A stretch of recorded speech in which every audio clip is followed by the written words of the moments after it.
Pas selon la vérité. Liwa Djani le Béléoni. Faut tous appeler la leçon. La première leçon na zui na liwa ya ndeko nanga eloko eleki tika ezate. Leçon de bosso. Eloko eleki tika ezate. Muta lingi yote ne reste pas. Pas selon la vérité. Bah tout ce que les gens disent. Et lui quand il voyait tout ça, qu'est-ce qu'il disait? Je ne sais pas. Pourquoi il n'est pas parti? Mais ndeko azate. Tu peux poser la question, tu yem ta viva kuna, yem ta mystère ya bolingo na ye. Bon ka ben de la brine, ba okaye. Parce que la poto condamné à mort. Ba okaye. Pas selon la vérité. Mais ça enseignement belé hein pour nanga. Ils ont enseignement belé. Pour na liwa Djani to retenir ka lo moko isa. Isa la brine. Te belé baleli. Pour na liwa ndeko surtout parce que ça qui très charismatique. Ou bien na liwa ya muto za charismatique. Et ça là difficile pour apaiser tout d'abord. Et ça peut être difficile pour à cause de la mort. Pas selon la vérité. De deux, Nzamba Koufata Lobaka. So semble laisser comme la clarté, mais ne pars pas. Prends ton temps, Nzamba Loba en fait. Soit un anda ou la prière, Nzamba la tuer no rokende. Pas selon la vérité. Si on est là, on a nala la kao na la guerre wana na koya kia moi du kambutel non faut tellement il m'est arrivé de trébucher mais de chercher à me maintenir à me mettre debout et d'avancer. Les problèmes c'est que so couille so trébucher, mets-toi debout, avance. Pas selon la vérité. Niveau tout le monde biso tout le monde est mis mokili na mis na bino basali anza mais c'est différent. Biso mis sur mon kili, tout le monde a concurrence des forces. Donc puissance contre puissance. Les autres bunda. Bon, il y a pas bonne guerre hein. Musique et ça qu'appelle musique hein. Et ça n'a pas makablango. Tout ça comme nzambe liboso, nzambe liboso oui. Mais tout le monde a un peu dans l'église, ba pasteur tel, bazo c'est un sujet bazo kanaté, bazo beta ba solo hein. Bala on démonte celle que sujet mon boyé et kaboli bango. Pas selon la vérité. Mais comme on a une famille, et ben danaka, mais plus tard. Donc Mike, na Moïse, c'est des frères. Viendra le temps, on va na ici comme on solo les canons. Ils agravent. Pas selon la vérité. Pasteur. Et c'est l'autre, pasteur, hein. Bible bible. Après c'est le comme de pasteur. Vrai pasteur ils arrivent. Bah tous nous sommes un pasteur, ils sont comme de pasteur. Pas selon la vérité. Donc Nzamba azate na batu to sambela oui mais Nzambe ka Nzambe biso sambela na biso to luka nkola comme ça le quoi yi mais toi Nzambe te toi ba Nzambe en miniature de Bible lobi mais to luka to comme la statue parfaite wana to comment pas ngote. Pas selon la vérité. Mais est-ce que tout oyo ba tantara bino ba sali Nzambe et tout le monde ezani et pas tata. Bon, Nzambe daebi hein parce que Bible dit que Dieu est juste. L'homme de l'élévation a beaucoup d'ennemis que des amis. Au niveau haut, on a plus des ennemis que d'amis. Pas selon la vérité. À balayer, à botisser bana, de l'autre fouta, papa bana a fouté. Et puis chaque fois il y a sorti il y a reçu Mike qui a événement. Aza utilisé ba fouta mbongo et c'est esprit tout ça Mike parfois fouta wa lonara. Naïmba, peut-être qu'ils appliquent. Hein. Ils appliquent. Mais pendant que. Ils appliquent par rapport à quoi? Tout le monde a un internet. Si vous jugez tout le monde en internet, ça, le tenant et l'aboutissant, c'est très difficile. Pas selon la vérité. Si on a conseillé de Copeniel, quoi qu'il arrive, à traiter na papa banaï, kaka na privé. Parce que bana wana baza sacré. Donc lobby bana ne va porter bon jugement parce que les images vont rester. Après, ba conseil aussi bazon mingi. Tu vois? Bande bazon déjà mingi après. Peut-être que le conseil ne conseille pas. Conséquence me te conseille. Pas selon la vérité. L'avenir nous dira. Laissons les temps au temps. Parce que bozana bana bo balana pinza et ça sacré. Internet, et ça tribunal. Tant que nous sommes Congo, c'est que opportunité. Et l'autre, vous exposez qu'à vie Nabino. Tu vois, non, on va pas balai privé et ça va force, puis va protéger bana bango.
Restaurant belé na yena Mambo Galaxy na kuti poisson tala mbisi pe ya mwana te haza minere te haza mukolo ndoboko liango familial botondi mbisi basangisa na crevette kaka ya mbisi basangisa na makemba basangisa na poivron basangisa na céleri basangisa na pomme de terre basangisa na munganza donc mbisi azu vitamine bazali susu na ngulu bazali susu makayabu brochette oto bengi kamundele mayebo ndo biloko nyonso mboka pa Galaxy Mambo tozolia c'est Mambo Galaxy azosala pa na bana mboka yango wana congolais pona esika oyo kolela or ke ba congolais toyebani osali 6 mois bobundi na propriétaire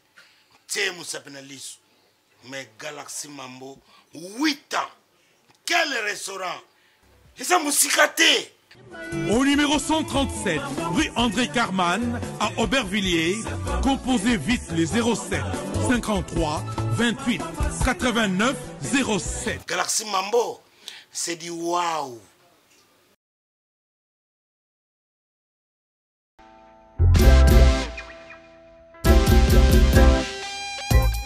Service spécial covoiturage, Paris-Bruxelles-Paris.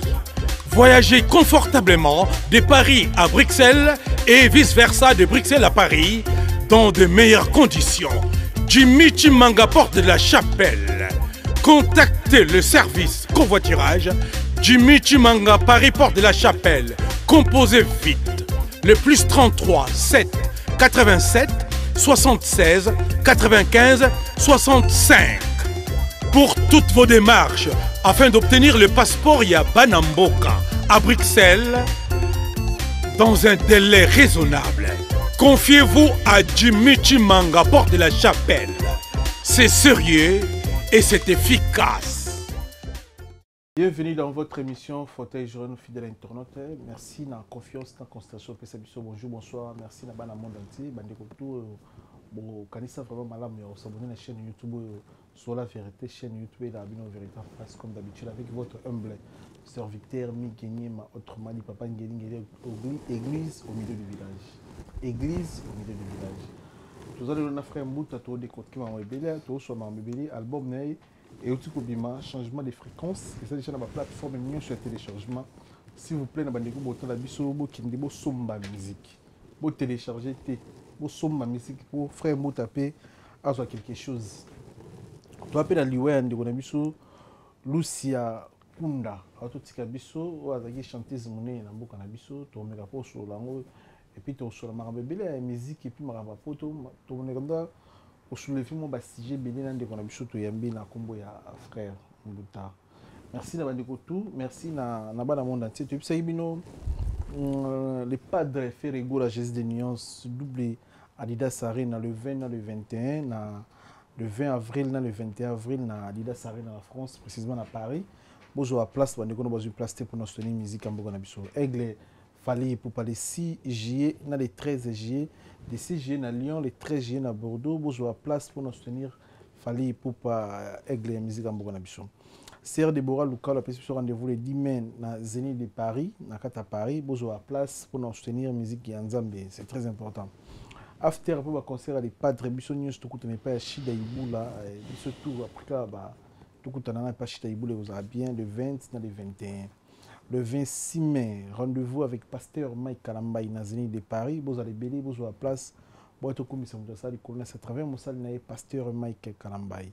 Le 27 juillet, dans le stade des Martyrs, Pasteur Mike Kalambay va circuler Béla. Banakin, vous allez prêt, toujours avec Pasteur Mike Kalambay na Kazakin.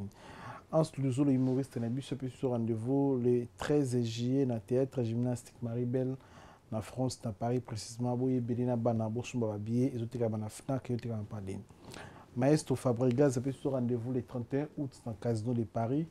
Bandego va jouer billet pour nous soutenir Fabregas, Maestro Musique en Bourgogne-Bissau. Chemin de la gloire et mis dans ma plate mignon sur téléchargement. Pour télécharger, on va soutenir la Pulga Cosa Nostra, héritier Watanabe. Ou à sur un zembo kitoko au carré de grill et yakotumba c'est-à-dire on a vu ce congolais tumba ngombe tumba tabac et puis on a la poulet mayo s'il vous plaît à partir de 18h au titre caillou fatigué contactez numéro izana gravant déjà au carré de grill donc au bengi livraison gratuit on a commande à Damas nayo poulet mayo tabac ngombe ngoulou tout ça et puis bah on a porte nayo et puis livraison gratuit. Pour nous, on a un Congo. L'autre la solution les plus vite, les plus rapide pour les économistes à Kinto aider bango d'avoir quelque chose. Scène web, pour nous aider biso continue d'avoir bon na Congo na rapidité. Donc bandeko la biso s'il vous plaît, vous télécharger pour programme wana il y a scène web et puis si vous téléchargez on a 10 € et gratuit. Et puis, continue bon, on les a dit pour ces articles. Donc, continue déjà, gratuit. Et puis, on a 10 € non, dès que télécharger le programme, il y a scène web. Et puis, on a 10 €. Et puis, continue bon, et ça gratuit. Frais, donc sans frais. Donc, continue bon, on a scène web, et ça gratuit. Vous téléchargez, tant qu'on continue bon, code promo, on commis solo là. On commis solo là, on a une émission de solo là. Pour obtenir la bande de connexion, on a Congo Kinshasa, Congo Brazza. S'il vous plaît, on a télécharger le programme Wana et puis on a plaisir code promo solo là. Frère Mbouta, bonjour. Bonjour Miguenima. Bonne santé. Dieu fait grâce vraiment, tout ça bien, santé ça bien. Voilà, toi, le matin. L'ici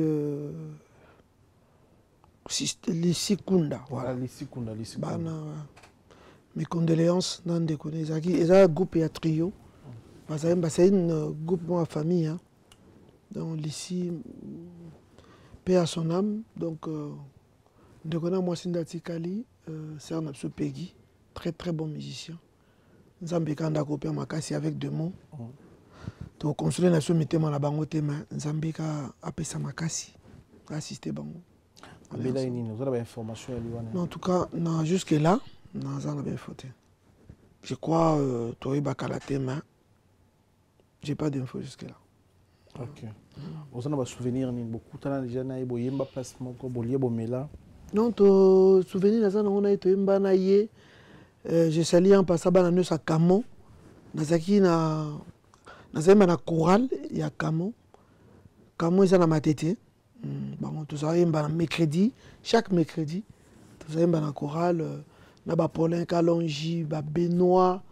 Le Sala, bande rebelle, Baboje, donc tout ça, dans l'église, na Camon, église protestante, na directeur na monsieur Kinga Miteni.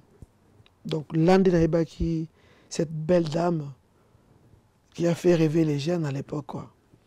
Après par sa voix, par sa beauté, vraiment une très belle créature. Bon, na qui na belle chanson basala.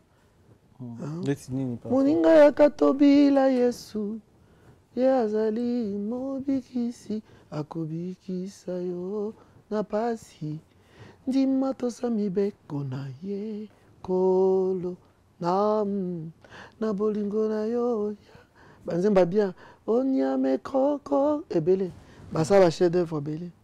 C'est vraiment un grand en musique gospel quoi congolais wa.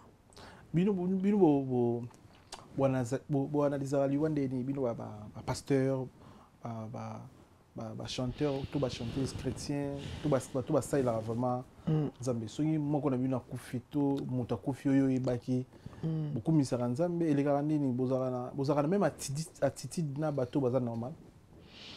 Non mais déjà ils ont volonté nzambe mais bon déjà biblique moto no sa kufa. Mais bon, il y a toujours un douleur, moi, makasi na la séparation wana éternelle. Au moins, on a tout jusqu'à la fin du monde, jusqu'à tu ne les verras plus jamais. Séparation éternelle. Il y a un nzoto boitolé là. Mais dans l'esprit, tu es baké. On a ça là nzambe, ako pe manakimia. Il y a un moment tout ça là combat ya ko le baké, tant on a bon moi. Yeba nzambe tanzana bomoi luka osala malamu tanzana bomoi luka nzambe parce que tous derrière tout sera vanité et que tout ça va passager mais le but est que tu travailles le but est que tu zana ba projet parce que nzambe patina bien que tu okufa mais le but est que tu kangama bo quoi donc voilà pour raison pour laquelle yozo sala na mon studio ya ultra moderne aux Salawana. Merci. Félicitations Miguel. Nazaki Bush Bétan, on dirait aux humours la présidence. Hein? Non. Mais félicitations. Félicitations Namoni Bombo Zoyawana, c'est incroyable. Pour ça on peut pour Nabino pour faire la promotion et puis vous passer un message dans la communauté, la conférence de presse, vous présenter le projet. Pour ça on peut à part les musiciens, les hommes d'affaires. Nous avons produit un Congolais bango invité à toute conférence de presse. Ça va pour nous soutenir la communauté en Europe quoi, dans le cadre. Ok. Félicitations. Changement de fréquence. Pourquoi un changement de fréquence? Déjà album il y a album on va Nzambe mais changement de fréquence. Boto muto azaki toujours bakana via muto. Via muto ça ba défi. Via muto ça il faut toujours en fait toujours qui de gloire en gloire. Vous avez un changement de fréquence. Migene marina na luanda paf. Poto paf. Azolo banaba micro balade paf. Fauteuil jaune paf. De tout le monde a studio moderne. Tu vois, c'est ça en fait. Donc il faut qu'il y ait des gloires en gloire. Au cas où ça la carte escamoko aux tourner à renter. Il faut changement. Chaque jour il faut aux objectifs, il faut avancer. Moutouma zaki pauvre, à comme riche, moutouma zaki botate, à comme maman passe, moutouma qui célibataire. Voilà. Donc pour dire que banda, mais que sous que c'est bandité, faut toujours qu'on ait la vision des grandeurs. Qu'on a roté comme makala na quoi, mais le bossali dépend makala. C'est ça, changement de fréquence. Changement de fréquence. Et ça a combien de titres? Album, tout ça 9 titres. 9 titres. Featuring et ça? Na ça les featuring na Mamalise, na bande comme Ebele. Mamalise Manzam. Ça y ouais, Mamalise. Oui, Mamalise Manzam. Mais ça c'est trop hein. Ming presque nga mais featuring ça ming. Na ça ali Mamalise Manzambi, na frère Gilles, to na frère Isaac, maman Françoise, Sony, donc voilà, jusque là ça va. Bah message ni ils en a quatre auto profiter non. Vraiment ils ont la plateforme bandeko bazwa tant na bango album les apaiso et qui est bien par la grâce de Dieu na mise mon roi ami na mokili exemple nzembo wana zo na tenir nango ami ya mutezala ka nzambe ba mi pe yaza mais il faut que tu en ami ya bien ami ya destiné c'est pas facile après na biso ke bolingo baso bango na mbongo te na yeko comprendre ami ya moteza sema siao attende ko bobotama na yeo garanti na bolingo ezalaka te o soki motema ya moto ina yo ata osombeli ye bandako ata osombi ye banzungwa diamant bolingo basombaka te na mbongo donc tu n'achèteras jamais l'amour par le billet d'argent motema moto so ini yo ato sali ba au peut ba cadeau nyonso au changer motema nete de yango oui il faut ba moto alingi yo nani ko ça sentiment na bolingo te ezate so eza donc faut pas faire ça échanger te moto ini yo lingo te parce que PC dentelle ou bobotina ye non soit alingi yo ta alingi il faut faire l'effort et regarder ma bonne relation quand même pour si ko inéaka ko c'est comme maman passe ouais faut garder la bonne relation donc faut apprendre que ça bien que ça malam pour tika ba fruit solide na ba relation sozi très important on est dans la kati ya nzimu ami wa nambi que na kati kuna na bisusu ke ba pana ba parenté ba parents au peut-être mais ba mi ponaka c'est profond cette chanson là ba ponaka ba parenté kasi bami moninga ponaka même choix même mariage même amitié tout même dans le travail donc faut savoir faire le choix apparemment toi nzimu naza nzimu bele naza wala naza pena il a les derniers mots comme un lion dans la forêt il ne recule jamais devant qui que ce soit il a les derniers mots comme un lion dans la forêt et sa parole s'accomplira quoi qu'il en soit. Il a les derniers mots. Donc, vous avez des difficultés, vous avez malade. Vous avez des derniers mots. Dernier mot, ils ont tout le temps. Vous avez le bibliothèque, vous avez migé. Vous avez été. Donc, vous avez la dernière signature. Ils ont Zambé.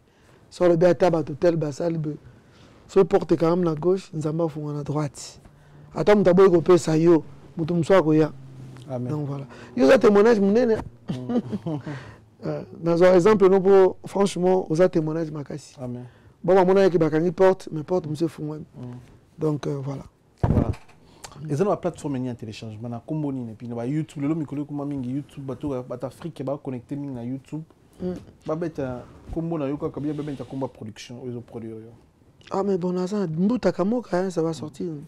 Bon, au début, génération à Bisso Zagi ba CD, en tout cas.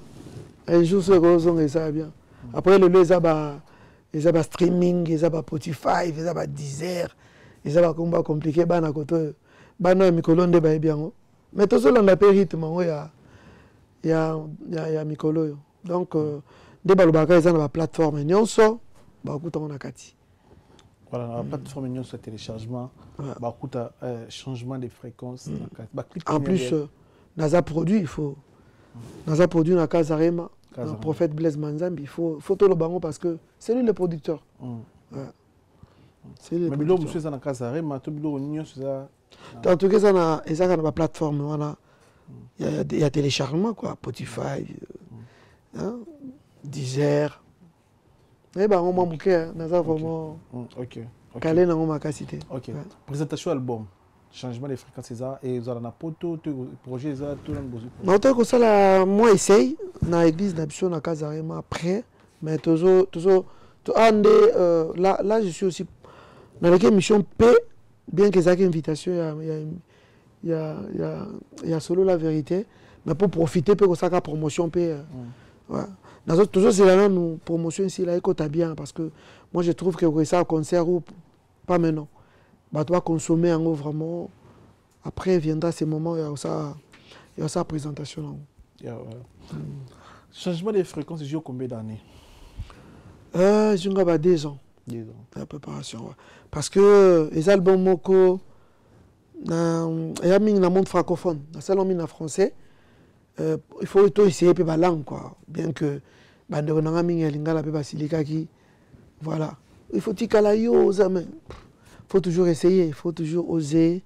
Parce que nous avons en français, oui. Et toucher moi communauté belé, ivoirien, gabonais, tu vois. Surtout que dans mon kili, tout le monde peut bandeko fali, tout le monde bandeko.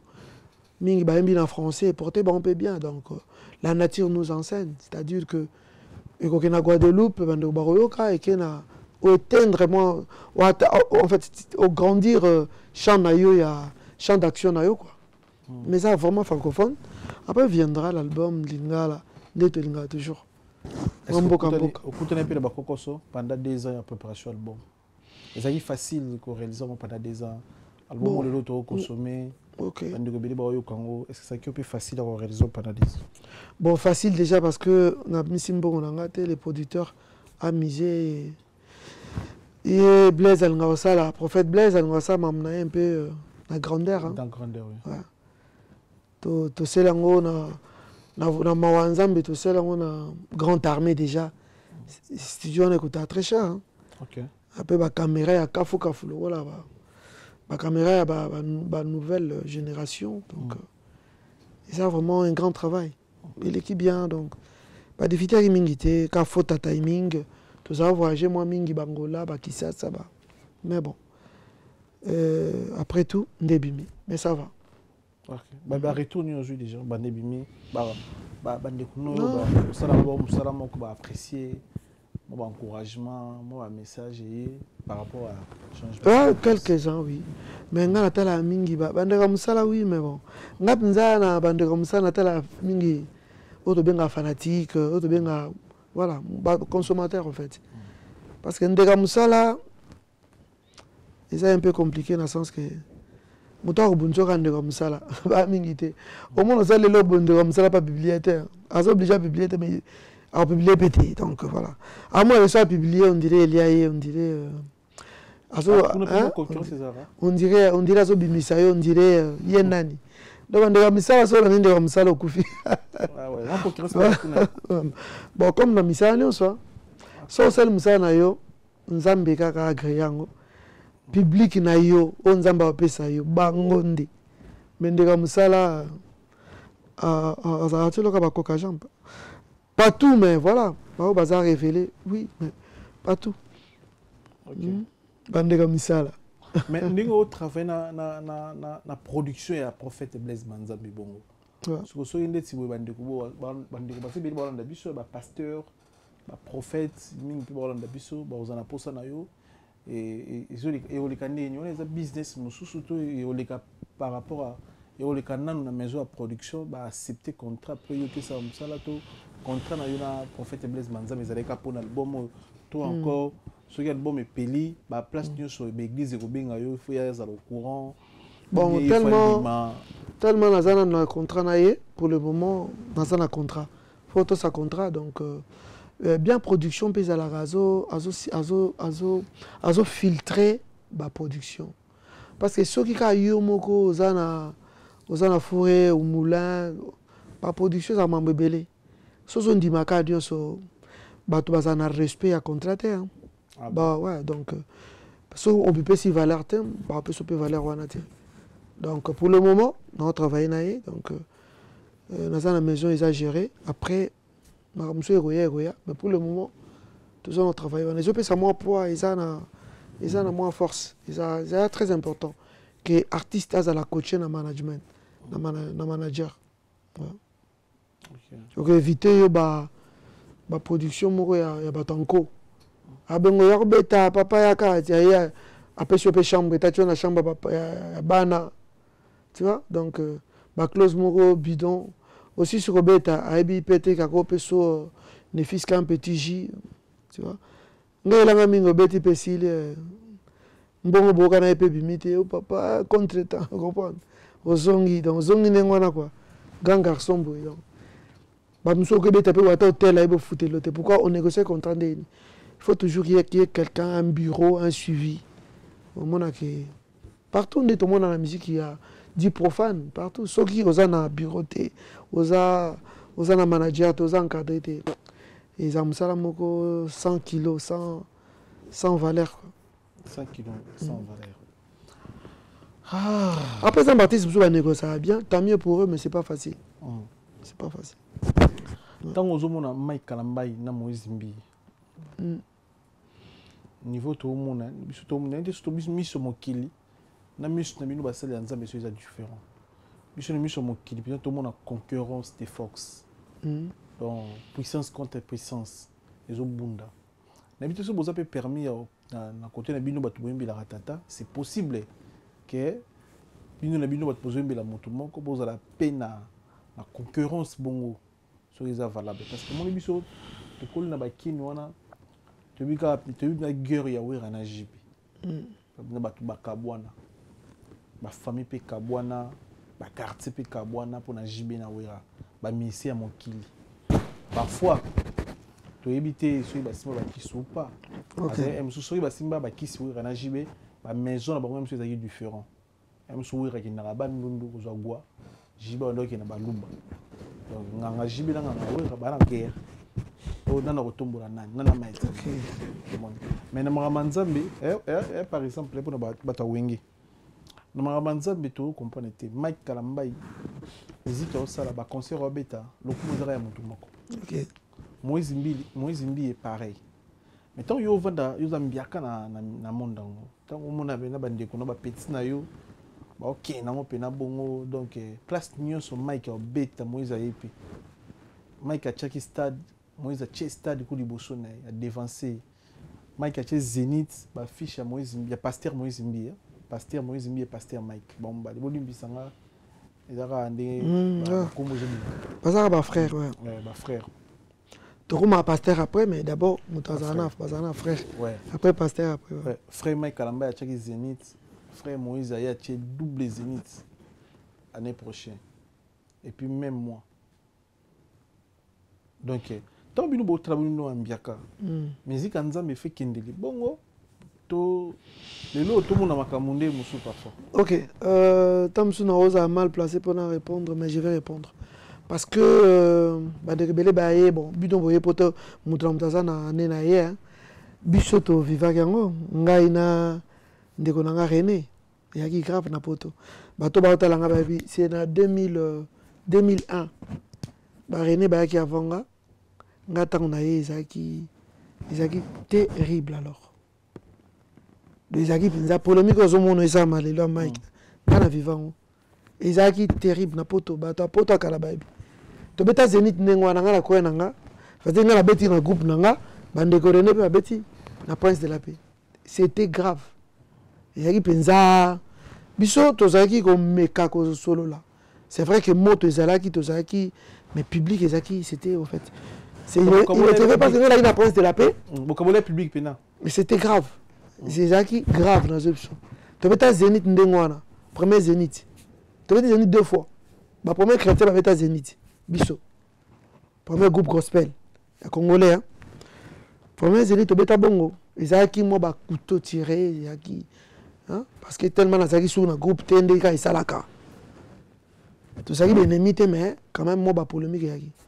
ba famille pe kabonaki mais c'est ça qui pour bato ba linga bande hotel c'était comme ça c'était grave après tu comprendre que no biso za bana nzambe après faut kola René ko le kabiso to sal ba réunion to kina deuxième Zénith to beta biso no sika moko très bien donc les lotos za et comme famille et comme pour dire quoi Mike na Moïse la première concert tout son nom na yo mon présent tant yo bondo sala ngubongo bondo solo na sorti que il faut na kuisa ba René non bien ça ka kuisa il y a pas kuisa mais bon il y a pas bonne guerre hein musique ezaka pe musique hein ezana na moma kabnango mais bon après tout aka comme nzambe liboso te nzambe ali liboso oui mais tout le monde a ngopé na l'église ba pasteur tel bazo c'est un sujet bazo kanaté bazo beta be masolo bana wo démonter celle que sujet mon boyé et kaboli bango pasteur tel aleki na internet alo ba tel opé a boukipe omoni ezana ka ba incompréhension oya ndepe ko ya na famille mike famille même père même mère mais bato bana kati balobana ata 3 ans bazati mais comme balobana singa famille et bendanaka mikata na ate plus tard donc Mike na Moïse c'est des frères so bazana incompris na ebi problème na bango te personne m'a dit ça mais surtout tout le monde a ba problème biso on continue à prier viendra le temps ba on va na kaka na esika mo ba solo lele kanango c'est grave parce que ta famille mon papa na maman ba soana ils ont soin de remonter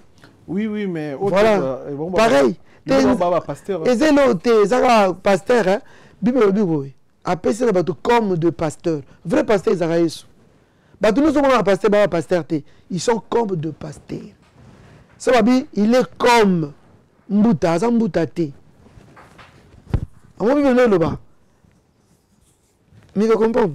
Très bien, il est comme, bah, tout le monde va bien un prophète, il est comme deux prophètes. Donc, ils sont comme deux pasteurs. Vrai prophète, c'est Jésus-Christ. Vrai pasteur, tous c'est comme deux pasteurs. C'est comme des docteurs. Donc, Nzamba Zate, to sambela oui, mais Nzambe ka Nzambe. Biso sambela na biso, to luka ankola comme ça le yi. Mais toi Nzambe te. Toi Nzambe te. To luka to comme le roi Banzambe. Toi Banzambe en miniature de Bible lobi. Mais to luka to comme la statue parfaite wana. To comment pas ngote. Pour Bible de lobi que mutuane ka l'homme Bible lobi mutuane bien te. Pour Nzamba sel muta regretter pourquoi a créé mutu. Nzambe. A regretté pour ça mutu. Dieu regretta d'avoir créé l'homme. Tabato papa. To lukaka to bunda, to sabolamu, to bunda na prière Nzamba buka biso, to luka, to kuma mutu Nzambe. Mais voilà un peu, baza bandeko, ba yokana un jour. So baza babenga na Nzambe. Un jour. Ba yokana un jour. Ouais. Phénomène à succès, yo vivant moi. Makasi. On va succès, on va succès. Makasi. On doit pas se maintenir dans le succès non. C'est une côté de bassi par. Côté bassi, côté mbongo, côté la réalité succès na ma bébé. Père, au moni, il y a facilité ça c'est Tomeka ko maintenir Bible en fait il m'est arrivé de trébucher mais de chercher à me maintenir, à me mettre debout et d'avancer. Les problèmes, c'est que ce qui sont trébuchés, mets-toi debout, avance. Mais les gens ne vont pas t'encourager ou avancer. Pour nous cailloux, pour nous commenter, pour nous finir. Mais toi, ils ont une facilité. Pour ce monde, ils ont combo bapesio, bazu succès bapesio. Tam sa sala ya ko leka bato nyoso to tanga ba kombo o bazwa succès. Bato belo mona balo ba guta succès te. To le bité que bato ça n'importe quoi, to le bité que mutu ya Nzambe non. Mais c'est pas facile. Faut vraiment mawa Nzambe. C'est pas facile. Succès. Ko gérer gloire. Gloire. Comprendre ko gérer ba mbongo, ko gérer bato ba beto mabo, ko gérer tout ça. C'est pas eza facilité. Na habité sope mutakoka ngwaza, na habité. Yo poko kangote. Na bunda atilelo. Na sala komba. Mutakoka succès maintenant ka Yesu, mutakoka ngwaza ta. Pour tous abatu ba erreur yaka. Parce que erreur au Congola monaka comme moi si erreur msute quoi. Sorcellerie, hypocrisie, empoisonnement batela batu. Tu vois? Bon, c'est vrai que moi, s'il y a détruit sa vie, il y a tout à partir de tout, oui, je sais. Mais on essaye de faire le mieux possible. Mais tout ça bat tout. Pour moi, mais pourquoi quoi déjà? Parce que tout ça bat tout, ça peut arriver. Mais je ne l'encourage pas. Ça peut arriver de tomber. Mais t'attention au quoi mais pour bouillir. Ah ouais? Bon, tu quoi chaque jour. Chaque jour. Ça peut, c'est des erreurs. Et quoi? Il y a pas façon nous. Et ça quand il y a basi. Tu vois? Comme exemple, la tentation ni nokuta non. Ah, il est belle quand même. Oh, il choquant. Oh, il mo na volonté non monter mais est-ce que là non même sous le solo ko betela biso na nebo na mboka na ça sert à rien père. Vous aurez une tentation soit au courir ou courir mais tous autant quand même moi ici. Et ça quand métier mon à risque. Oh so moi non même à ça là il faut au banga makasi parce que ils a terrible quoi. Ils a biso to tu na bisika na ba Zénith de Paris ba grand podium tout le monde ba laisser tout le monde aux beta musique ba fille bazozo ba papier ba boire capé na ba podium quoi donc tu vois c'est autre chose nzembo yo mutalali azoka nzembo zo bercer ça c'est des combats batuno so ba nango même ba pasteur même mutuno soyo à la célébrité il faut ça attention. C'est vrai que muto ressemble à la lumière oui même mututu même Yomigi, partout le danger est permanent. Et ça, le danger est permanent. La maladie est plein. La maladie est tombée na sida ou tombée na tout. Donc, Koban Nzambe et au garder yo. et garder makasi mais biso to comment na problème ko zoloba ko pesa conseil mais muta quand l'internet on a zo mona atangelo mabeno mombo oya ebi ah ya ko ta vanda beta mais bon mais moi je vais pas me taire pour na loba o isa malam ça dit je vais pas me taire parce que na sa erreur il y a lobby oyo yebi si ko erreur ngona sa na sani na la kao na la erreur wana na ko yake moi di kambutel non faut na télé manakini vina ngesuki wana te faut na télé mana popola putulu na tambola na sabolamu na ti so asaka mabena tika ngo na kendi na biso za din so mutako ya vandi akomolela bolimba baboma ya kufa donc o télémisa télémakindi fa télémakindi bon parce que mabe za liwa hein erreur so yé télémakindi prends courage bibe zo ba la bongo prends courage kendi prends courage ya mona so Christ a comme na mabeli abi moi si on a faut pas bon mai ya ko ine ko bona ba to ba Christ a comme na mabeli ba to no so atanga écriture na bakimi pour so atanga écriture mon makabno so sele mabe yo moni bato baleka na ba télévision mabe na bango ezaka cité mais so tali muto muso aleka na télévision te aza plus monstre mais comme il y a les canaux na télévision so ka ibaka ta bonbon ils ont amplifié na dimension mususu mais bato ba noko bazo sala so ki caméra ezoaka mutu no sa mabe zo sala na ko mona ki mutu muso to finga tam so pasteur ya zo sala rien quoi mais de l'eau beaucoup mais il y a poser la caméra aza ville et tonga milikolo bon beaucoup mo banga pe osura na bato ko approcher bato parfois yana bato muso nga approcher yo zo moneka suspect et banque ça ne peut pas internet ou peut réalité internet peut quoi enregistrer bateau ah papa il y a beaucoup vraiment beaucoup plus de la réserve vraiment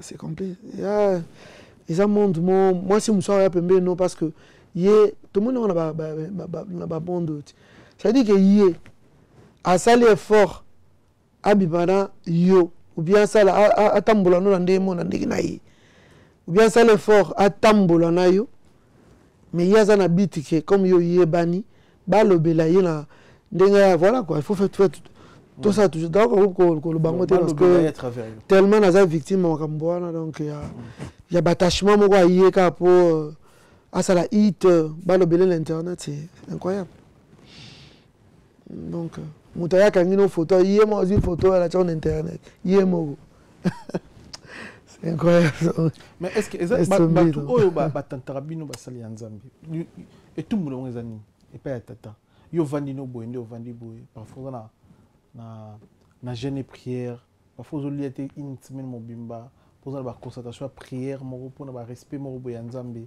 mais sermo boye pena tantele aye pena pas koisa kondima na yo et puis akoisa ngo a humilier yo aussi le yo sali yango na volonté na yo te quoi c'est parce que dans autres na makila na maina makila parfois mais bato bongo bato ba ja wana punition na bango ezani na se ya mokilo bon Nzambe daebi hein parce que Bible dit que Dieu est juste Nzambe dem to afuta mais bon tout ça qu'a appelé à ça l'attention tout ça qu'a appelé au banga Nzambe tout ça qu'a appelé à ça là tu vois c'est ils a facilité mais tout ça appelé à ko il y a comme ça la prière, il y a cause là. C'est pas facile, mais on est obligé de rester bien, de rester sanctifié, on est obligé. Donc il faut ça faire attention, ils ont là moko, ils en a banzoubé, il faut avoir ça beaucoup d'attention, la discipline de sauver bateau. Cause l'entourer na bata bien, na ba conseiller bien. Comme sa discipline donc parce que l'homme de l'élévation a beaucoup d'ennemis que des amis. Dans le documentaire, Mobutu a conseillé moi à au niveau haut, on a plus d'ennemis que d'amis. D'autant que mata, aux anabato belé, au balingioté, batumouké, au bazolingo quand tu montes. Donc, la discipline car. Oui, entourage na yo zananani, tambolanani, qu'on filtrer. Mais bon, c'est très compliqué. L'histoire de Peniel na Mike. Yo comprenez ni. En tant que frère en Christ, bibliquement, spirituellement, on a des ondes spirituellement vraiment. Surtout côté spirituellement, c'est très important pour peigner là mon pasteur, maman pasteur, papa pasteur, Mike Kalamba est pasteur, à balayer, à bottisser bana, de leur fouta, papa bana à fouter. Et puis chaque fois il y a une sortie, il y a un Mike Kalamba événement. Aza utilisé, bah fouta mbongo, et c'est esprit tout ça Mike parfois fouta ou alonara. Mais nga na yeba nzembo moko na corrigea mwasi na mobali. Mais ya mobali bima na studio te. Amoni. Na yemba initi na yemba ngo peut-être que ça pique. Ça pique. Mais pour nous mais ils nzembo ça pique pas pourquoi. Tam so mutu msa mona na bois que soit peniel, soit voilà bon. Mais nzembo ba on se va bien aimé na nga j'aime bien. Maintenant qu'il y a un cadre, il y a un conseil. Parce que les premiers, tout le monde a, Mike m'a jamais parlé de, c'est vraiment mon jeune frère, tout cela bien. Mais il m'a jamais parlé de cette histoire. Tout le monde a regardé tout le monde Internet. Si vous jugez tout le monde en Internet sans que le tenant et l'aboutissant, c'est très difficile. De tout juger que c'est leur Internet. Le bas, si on peut ça conseil, je me suis, si on peut ça des conseils, na automona sur Internet, ah là, on peut intervenir. Si on peut ça conseil, ça que ce bozana bana baza sacré. Quoi qu'il arrive, bon le ko traité na téléphone, na respect. Parce que bana wana de bo rendre bango mauvais service. Son a conseillé de Copeniel et ça quoi qu'il arrive à traiter na papa banaye kaka na privé parce que bana wana baza sacré, bana baza mystère. Donc lobby bana ne va porter bon jugement parce que les images vont rester. Après ba conseil aussi besoin mingi. Tu vois? Bande besoin déjà mingi après peut-être que le conseil ne conseille pas. Conséquence me te conseille. So ça moi on a moto à l'unité tika soit simbi. Donc peut-être que les conséquences un jour viendra à corriger parce que on a le bon on battre ko le bango trop.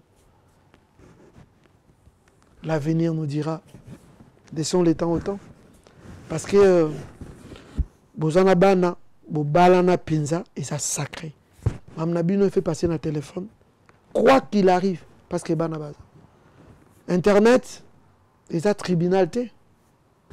Tant batunos bazo kango c'est bangonde ba opportunité et l'autre besoin se poser qu'à vie na bino.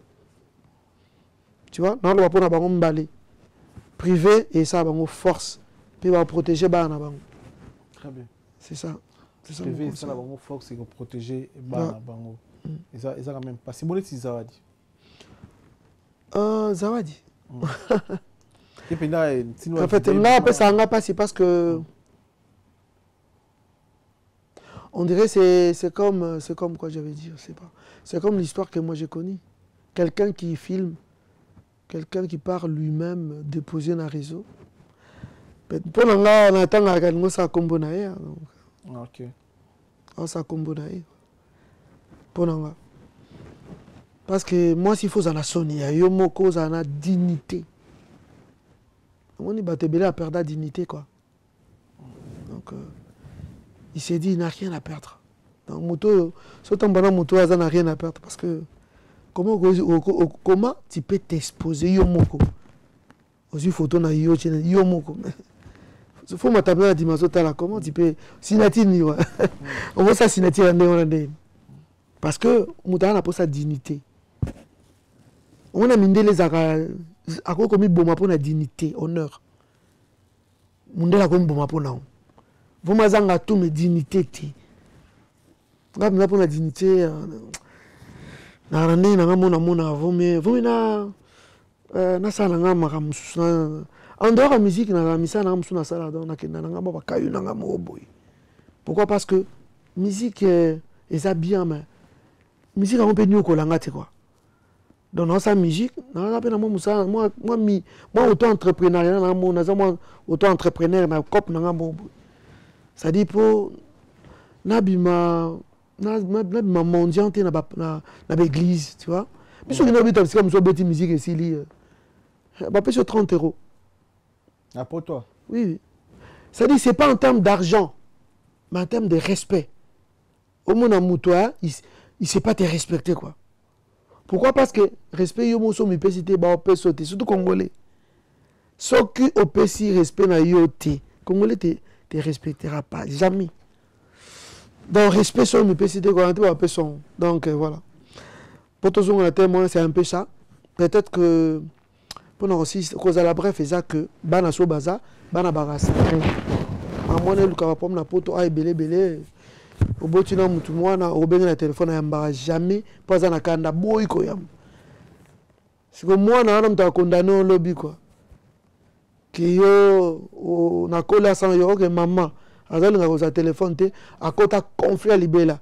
Mais pour protéger l'enfant, prends le téléphone. Pour la mwana wana pour aza bien. Aza perfection papa na maman et ça ra bango bien. Donc bana ne ba juger lobby. C'est un peu ça. Na Bible moi si pe so babala qui était pas mobali dès qu'il mobala kufi so ba sokoli était pesa mabe mambo sokoli ba coutume na Bible il y a rien de ça. Après ba ton ba coutume na bango mais Bible le moi na terre sokola donc parce que Bible be la ngote yana ba coutume ba tout za mam na bango mais ko sokola bon il y a un biblique ils sont pas coutume ils ont la Bible té ils ont pas coutume bon so pas mututé et le mot exact ils ont pas coutume na kine avec ce petit cimetière beaucoup so na boko na katid boko pour y a centre moni y a signification ils ont rien on dirait pas si là maman aussi là donc voilà na tout ça mon onge so na boko té kunde bedam on dirait mokuya kangi quoi on dirait esprit de mort tu vois c'est des choses comme ça. Ils n'ont rien. Ils ont mettre là alliance. Ils ont biblique aux alliances. Alliance a bien remonté. Pour moi, c'est une sorte alliance. Mais Amta Greco. Tu vois, donc alliance a bien ça dans mon thème. Donc c'est un peu ça. Liwa Djani le Bédoni. Ça c'est une très bonne question. Liwa Djani, pas si. Paix à son âme. Mais ils ont enseigné belé pour nous. Ils ont enseigné belé. Pour nous, Liwa Djani to reteni kailo moko ils ont la brine de colabrine. Moi si ko batu bavana penza na Djani de ba témoigner. Donc photo ça témoignage wana na kilo. Mais nga prière nga eza que batu belé baleli pour nous Liwa de konape surtout parce que ça qui très charismatique. Obi na liwa ya mutu aza charismatique. Ezalaka difficile pour apaiser batou d'abord. C'est un peu difficile pour à cause de la mort. Et un peu difficile pour faire comprendre de bateau que c'est difficile d'abord parce que c'est trop grand. Il s'appelait Franco à théâtre. Comme on peut lire à bateau. Et c'est vrai, azana aura makasi. Mais Djani a mis le bas sauté parce qu'il a accueilli. C'est vrai qu'à lobby, au travers bateau, Azaki Naï. Mais si le bateau batika na bomoi, il faut pas avoir leçon dans le Djani. Paix à son âme. Parce que bateau kansaka que liwe la kaka bateau bakufi. Mutu so aza bien, ayo bateau qui pesa ya kwa Congo na sia motema mutu. Ba leçon ni ba vivant ba cause na. Parce que quand tout le monde parle bien, dans le commentaire, Ngaza Micha, Naza Namta Bokete, ne Babenga. Naibla na bango te. Mais comment on a l'internet, il faut tous appeler la leçon. Leçon, il faut tirer. Parce que les gens parlent, est-ce que Batoazu peut la leçon. Tous voient la leçon. La première leçon na Zui, na Liwa Yandekonanga, on dirait Koloka Bango, c'est-à-dire que eloko leki tika ezate. Leçon de Bosso. Eloko leki tika ezate. Donc, quand ça ne va pas, il faut avoir le courage de sortir. Si, et je s'avérait que Mambo est vrai. Donc, ça ne va pas. Moutalingi yote ne reste pas. Bana bakolara. Tout le monde kutu neti papa Djani le ate. Bana na nzamba akoli se bango ba koma batu. Nzambe da koli sa batu. Mais tant que les parents n'a pas si ya ki parents. Tant on a envie tout le monde a ke biso. Sanga bana ngai ba ça l'autre ba. Mais papa, si tu as via Kabila, ça peut orphelin. il paraît. Donc, Nzambe kada za nzamba borfela. Donc, na vie ya frère Nanga Jadi na comprendre que il a l'écrit tika ezate si ça ne tient pas, ceux les aussi mbaté c'est séparé et ça rappelle solution ou sauver na yo. Mais la question que je me pose, bah tout ce que les gens disent, et lui quand il voyait tout ça, qu'est-ce qu'il disait? Je ne sais pas. Pourquoi il n'est pas parti? Mais de quoi ça tu peux poser la question, tu yem ta viva kuna, yem ta mystère ya bolingo na moi sinaï. C'est lui qui connaît ces mystères. Parce que si ça va pas, mais faut dégager quoi. Ce simité, tu te sépares. Les Arabes aussi. Habité. Mais chose aucune d'été, si qui est intérêt nous a nango, je ne sais pas. Je me suis. On a le barki bolingo moi c'est un mystère na bango. Ils a Taliban nous sont beaucoup dans la binoté parce que ceux qui aiment beaucoup azagi intérêt na honte il allait lâcher. Ceux là qui savait. Parce que na aura on de quoi nango basi boni bazao lingé. Donc après on va bolingo sa pièce de rechange terre. Kenatiko na kenana tika pas tam tam so bazai na feeling. Mais pourquoi il restait toujours? Je ne sais pas. Non, peut se torter parce qu'azate après bolingoza mystère. Yem tabi pourquoi ça été. Peut-être peut-être que les relations étaient plus fortes que lui. Il y a des relations comme ça. Tu n'arrives pas à te séparer, tu n'arrives pas à prendre une décision parce que c'est plus fort que toi. Ça existe des relations bongo. Donc ils arrivent plus fort qu'il est. Bon, gloire à Dieu. Espérer peut pas faux commander selon l'histoire de Ozoyo Kaningo ba émission selon réalité pas poto. Mais pour mes amis, mais pour mes amis, on a pour l'anga au fait condamné à mort bayo kaki. Condamné à mort. Ba bon même bayo kinan. Donc bon quand découvrir. Ça n'arrive pas à linguiste, tu vois. Bon, on de colabrine, parce que la poto condamné à mort. Ah bon, ben bah tout le monde ceux qui abla, ceux qui abdela, ceux qui bah ok, tu as payé. Peut-être qu'en le oui j'ai fait ça pour ça. À 5 peu pas tout le temps sous pardon. Mais ce qui version a été, ils appellent bien mingité. Tout ça la version moko. Mais version a yé, toi non condamné à mort, bah ok. Ouais. Sur 100%, le lot sincèrement de Vandiboué, Bani Moussa Nzambe Kala, combien de pourcents la communauté congolaise, la pasteur congolaise, après pour on a combien de vrais pasteurs na pourcentage, la pasteur au Pénaba aussi Nzambe à solo. N'engo tala le lot pasteur congolais dans l'internet, n'engo se comporter, n'engo tala le pasteur congolais, n'engo se communiquer en fait, pas se communiquer, mingi ba maîtriser internet mingi ayi kaka neti micro to na pasteur na biso moza na succès boy na ebité eso a chio kaka bazo mona bimaki na pasteur bimaki na frère wana bimaki na ebité nzambe bina o l'accès belé siko question ba sorti wana nyonso wana ba pasteur na biso ya Congo ba otala biso bino bouti musika na nzambe tant yo vandi boso analyser est-ce que lelo par exemple sur 100 nous on a 10 pasteurs à malam. Miguel, question, les gens ils posent toujours. Et ça bien, c'est une très bonne question. Mais si comme on dit, il y a sali et ça négociable. C'est-à-dire que il est réservé aux hommes de mourir qu'une seule fois. Après quoi viendra le jugement. C'est-à-dire, non, répondons bien. C'est-à-dire que le sali est individuel, les sali et ça négociable. Quoi qu'il arrive, attends, il faut s'embellir. C'est-à-dire que vie nanga, ils ont un zambi. De deux, nzamba kufata lobaka. So s'embellir, c'est comme la clarté. Mais ne pars pas.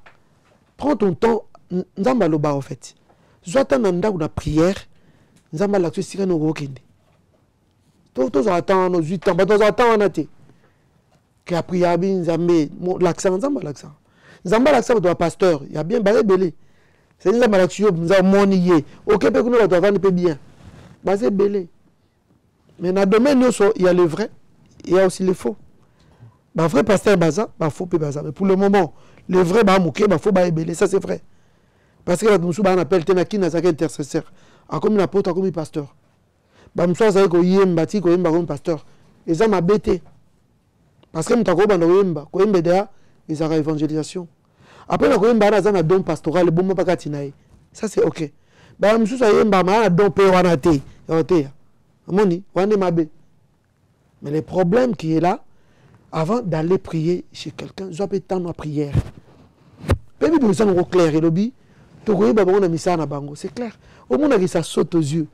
Mais les gens partent toujours. Ça saute aux yeux que nous avons faux. Ça saute. Nous, on est là, il y a un pasteur. Au moins, misa ne m'a mais voilà. Peut-être que bakisi bo tika ba omba teya. Songa mnatina ba ngote ba otika. C'est simple. Moutabande église, tika yé. Soit nous avons atteint 10 ans trop. Quand on est à Paris, hein, depuis 2001, tout le monde a l'église combien Kangama? Combien? Mais il va passer combien? Au Babanda, ça on peut faire jeune, trop jeune. Combien? N'a pas autant de famille. C'est simple. Donc, avant Kende, je vais attendre la prière. Nzamba lo bati lelo, relaxo. Très bien. Voilà. Merci merci pour la confiance au PCBiso. Oui, pour tout réaliser les. Merci pour profiter de tout la photo et concept de l'émission. Merci à Chancel Mbemba de midi. PCMBOT international Chancel Mbemba de midi. Sayo Marseille Moboulou. Et puis Fabrice Massamba de Monta English Fada. Benabiso Yagi Baina, colonisateur de la SAP Montemeyama Sylvie Baina. Papi Matala Matos, miroir d'Angola d'Acosta, Pesimbote na Jean-Claude Mabanzo Mbongo contre Mbongo Africa Center Business. Il a dit, il a fait. Papi Matala, je connais, un très bon frère. Pesimbote, Papi Matala, miroir d'Angola. Un très bon frère. Très bien. Pesimbote, la maman Philbertine Samba, moi aussi, docteur Samba. Merci pour notre toli maman. Pesimbote na Jimmy Chimanga, porte de la chapelle, partenaire officiel. Pesimbote na Roi Bilamba na Angola. Pesimbote na Kéline Tsumbu na Paris. Et puis nous avons tout boza connecté, branché à ce moment. Jomata Masikini, Pesimbote na Katsa na Miki Kotoyo. Et puis à deux porto, Babingo, ma générateur de boules. Patrick Luboya, salon Elbito coiffure na Saint-Denis. Kunande Koto Bakata Ngacheve. Salon Elbito coiffure na Saint-Denis, très fort. Serge Badi Bango, Pesimbote. Pesimbote, le bandeko, tout baza connecté, puis branché à Sénèque pour moi, na chaîne YouTube. Est-ce que vous avez beaucoup remercié? Ah bah, c'est belé. Bon, déjà, Patrick, frère Nanga, pasteur Nanga Max Lukao. Zama Pambolaye, église Kitoko. Donc, mes remerciements à Blaise Manzambi. Ok, pasteur. Ils ont sauté un coup à Blaise. Bon, après, les gens qui commentent mal. Frère, pour un produit, pour un. Il y a un finga parce que bon. Frère, moto a un secondo, ça me bien. Bon, je remercie beaucoup de gens. Bami Nanga, Fidèle, Paulin, Bill, frère Gilles. Basé Bélé. Que Dieu bénisse tout le monde. Donc, album a marché. Naïk pour la promotion nango. Donc, voilà, c'est un peu ça. Voilà, tout l'action photo. Le concept est émission ambition.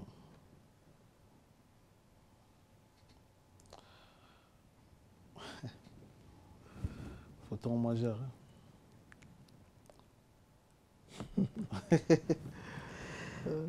Au bout des gars photos. Bon, première photo.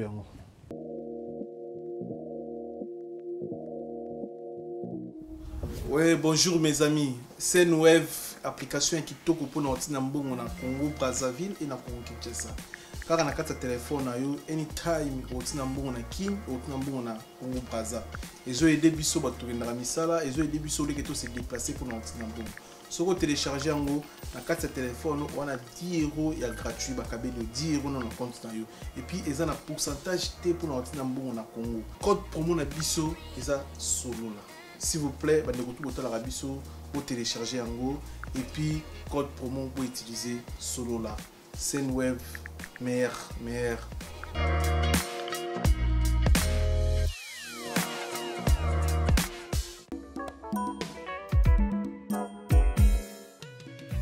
ON Multiservice, organisation Ngozulu, avec l'artiste peintre Gozen Matuidi.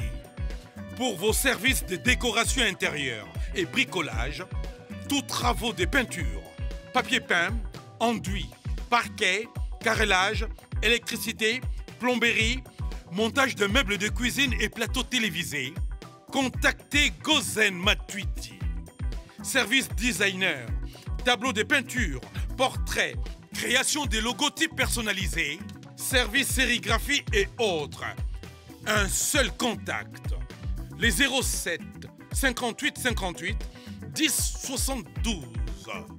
Le travail professionnel dans le strict respect des règles de l'art. Avec l'artiste peintre Gozen Matuidi, le pro.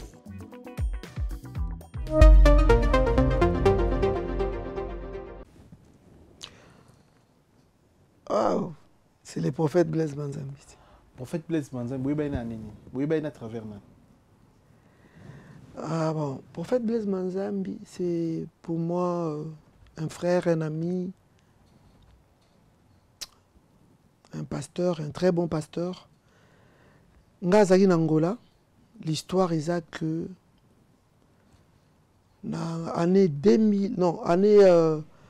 1999, Ndayako Lukanga poto sa tourné pour produire en fait. À produire la musique, na CDP, tout ça tournée européen. Angola. Aïe, tout seul naïe, misala Angola, tout tamboli naïe, Angola, tout ça. Puis nous remercié Papin Tiona. Azamoko ya bato pas son rêve sur un grand spectacle pour la première fois un grand concert na Luanda, na signé São Paulo. Papin Tiona, merci. Donc le prophète Blaise m'a beaucoup secouru, Migi. Okay. Beaucoup. Il y a ah oui, à Zunga, donc c'était vraiment le beaucoup et Sunga Makasi. Forme changée. Bilamba, Bilamba. Moi, moi, en tout cas, que Dieu le bénisse. À Zunga, tu es France, tu as tourner, tout. Même tu es France, na 2001. À Zunga, na 2000. À 2000, tu es France, na 2001. Na début 2001, tu as tourné et tout ça. Donc pour moi, c'est vraiment un frère. Donc, Kazari m'a en France. Kazari maintenant de Samaïté, Blaise. Blaise, pasteur. Prophète Blaise. Prophète Blaise Manzambi. Et on a Kazari mais Samaïté. Ok, si vous avez un message pour lancer au conseil, il y a Prophète Blaise. Il y a Prophète Blaise Manzambi. Ok, que Liboso, à Karamatoi, à Samissa Nae, à Tikalaka na excellence ya lingaka atikalaka na yazamu d'excellence azamu to ba grande vision atikalaka na ba grande vision donc à continuer azana bon chemin et maman Lise moi sinae derrière un homme fort c'est caché une femme forte azalaka pembeni wana pona à continuer ka changer te batikalaka nde baza na ba grande vision pe nzamba mabango na ba hauteur voilà. Très bien. Deuxième photo. Mais j'ai 30. Mais j'ai. Oui. Ok. Très belle voix. Il ne sait pas non pas mais j'ai 30. Voix naïe. C'est bien. Puis appel naïe. Appel naïe. Ndenge à ndenge kola bengie bien que na senga ke featuring. Mais bon, bon, un jour, surtout ça, la gloire à Dieu, mais ce qui est important, c'est déjà bien, tu es habillé très bien, avec la musique. Ok. Anani aussi featuring. Non, ça, c'est pas important. C'est important. Ah bon? Yeah. Ah, mais j'ai 30. Yeah. Il fallait bien un album où il y a... Bon, et ça, que... Azotana, peut-être tout le monde a une musique, un bébé, un manager, comme souvent prier pour un sujet. Tout c'est là. Ça, tout c'est là, prier sur le comme ça. Oui ou non, très bien. Ah, tu n'en tata parfois. C'est très bien. C'est très bien. Message déjà pour Naé. Pardon? Pour na sœur Marie. Non, en tout cas, quand il y a un colo, tu vois, c'est tout est bien. Avec la musique, donc, Aebi déjà ma musique bien. Donc, Akutanana na combat ebele parce que quand il y a un colo, on a deux billes, et ça, na makambo ebele. Oyo, comment les chrétiens se comportent, Akutana ebele. Mais bon, on a un très bon chemin et te souhaiter victorieuse. Longa. Voisin Nzambo Azamunene, a PC ba victoire. Très bien. Dernière photo de Bichot. Ça, c'est l'enfant de... C'est l'enfant de Fali, hein? Oui. Ok. Marco 6. Ah, ça, il Ah, en tout cas, nayoki ate côté quoi. Nayebi ka sa yembaka. Ça yemba, ça linze munasika. Ozomone ndeni na. Nayebi na papa ne? Non, yembi yemoko. Un rappeur ou bien yembi non? C'est un rappeur, hein?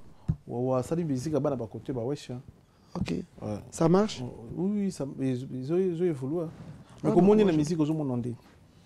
Mais il faut nous regarder nous nayoki na entend. En tout cas, c'est pas. Nayebi comment il chante, mais nayoki na entend en tout cas. Franc parler. Mais message na sogeza lokwa papa, lokwa ina monde de musique, sogeza un message to conseil za. Bon, ya zana na makila, bravo, qu'il avance. Bravo, mais nga lokwa la mutuna nzambe dans un jour prière na ngeza ka embela nzambe, a rappé na nkolo.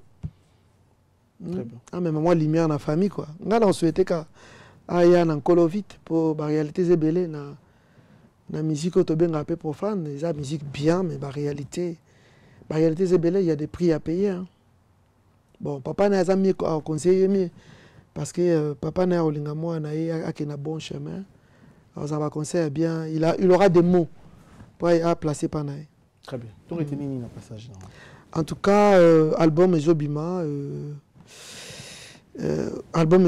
qu'il consomme ça. Après, message n'angezaka que Nzamba Saleh Moutou, à mon avis, Dieu se répond d'avoir créé l'homme. Donc, tous les Nzambete, tous les Soki, tous Kokite, tous les Mara, tous forces à côté les Mapo, au côté de la Rolalate. Mais, message à ma casse, ça sous Nangamona Batuza que les morts, on les enterre, les blessés, on les soigne. Tu vois? Ok. Mon soir Zoki. Faut soigner, mais les morts, il faut les enterrer. Mais tout le monde a confité à Zoki, soigner, à télémakine. Merci. Merci beaucoup. Merci de m'avoir écouté dans l'émission. Tout le monde est resté connecté, resté branché. On est ensemble. Merci.